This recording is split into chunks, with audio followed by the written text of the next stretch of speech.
தண்ணீரை ஜெல்லியாக்கும் மூலிகை. அது என்ன மூலிகை? அதுதாங்க கட்டுக்கொடி. கட்டுக்கொடிய வச்சு ஒரு சின்ன எக்ஸ்பிரிமெண்ட் பண்ணியிருக்கேன்.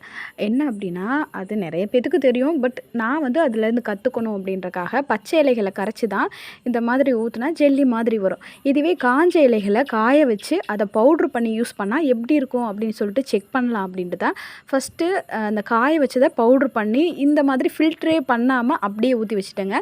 அது நல்லா திக்கா ஜெல்லி மாதிரி ஆயிருச்சு. கொஞ்சம் அளவுக்கு மட்டும் தான் செக் பண்ணி பார்த்தேன். நல்லாவே திக்காவே ஜெல்லி மாதிரி ஆயிடுச்சு. இந்த மாதிரியும் சாப்பிடலாம். பச்சையா கரைச்சா அந்த மாதிரியும் சாப்பிடலாம். எல்லா நேரமும் இப்படி கிடைக்குமா அப்படின்னா இல்ல. மழை காலங்கள்ல மட்டும் தான் கட்டுக்கொடி வந்து நம்மளுக்கு ஃப்ரெஷ்ஷா கிடைக்கும். அப்புறம்லாம் நம்ம ரொம்ப தேடி கண்டுபிடிக்க வேண்டியதா இருக்கும். நம்ம வீட்டு வேலி ஃபுல்லாமே கட்டுக்கொடி தான் அதிகமாக இருந்துச்சுங்க. கேட்குறவங்க எல்லாத்துக்கும் குடுத்துட்ருந்தேன். இப்போ வேலிய கொஞ்சம் க்ளீன் பண்ணி விட்டுட்டோம். ஏன்னா பாம்பு பல்லியெல்லாம் வந்துட்டு போகுது அப்படின்னு சொல்லிட்டு. இப்போ இந்த எக்ஸ்பெரிமெண்ட் வந்து சக்ஸஸ் ஆயிருச்சு.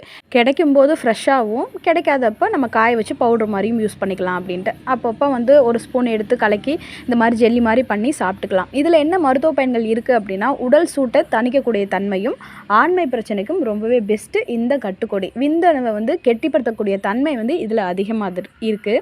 அடுத்து என்ன பண்ணேன் அப்படின்னா, கட்டுக்கொடி அதே மாதிரி பவுடர் மாதிரி அரைச்சி தண்ணியில் கொஞ்சம் மிக்ஸ் பண்ணிவிட்டு அதுக்கப்புறம் ஃபில்ட்ரு பண்ணிவிட்டு இந்த மாதிரி ஊற்றினேன். 10 நிமிஷத்தில் ஜெல்லியாக மாறிடுச்சு. ஆனால் கொஞ்சமாக ஊற்றுனனால அதில் கையால் எடுக்க முடியல.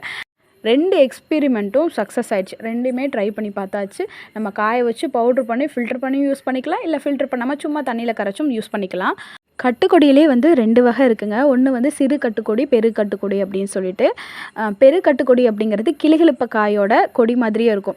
கிளுகிளுப்ப காயோட கொடி வந்து ஒரு மாதிரி ஸ்மெல் வரும். ஒரு மாதிரி பச்சை ஸ்மெல் மாதிரி. இதில் வந்து அந்த மாதிரி ஸ்மெல் வராது. அது கொஞ்சம் இலைகள் ஷைனிங்காக இருக்கும். இது வந்து ஷைனிங்காக இருக்காது. கொஞ்சம் சொர சொரப்பாக இருக்க மாதிரி இருக்கும். இதுவே வந்து சிறு கட்டுக்கொடி வந்து ஹார்ட் ஷேப்பில் இலைகள் இருக்க மாதிரி இருக்கும். உங்களுக்கு தெளிவாக இன்னொரு டைம் வந்து மழை வரும்போது ஃப்ரெஷ்ஷாக இருக்கும் இலைகள். அப்போ வந்து நான் வீடியோ எடுத்து போடுறேன். சரிங்களா? அப்போ தான் கொஞ்சம் ஃப்ரெஷ்ஷாக காமிக்கிறதுக்கு நல்லாயிருக்கும். இப்போ எங்கள் ஊரில் மழை இல்லாதனால எந்த இலைகளும் ஃப்ரெஷ்ஷாக இல்லை.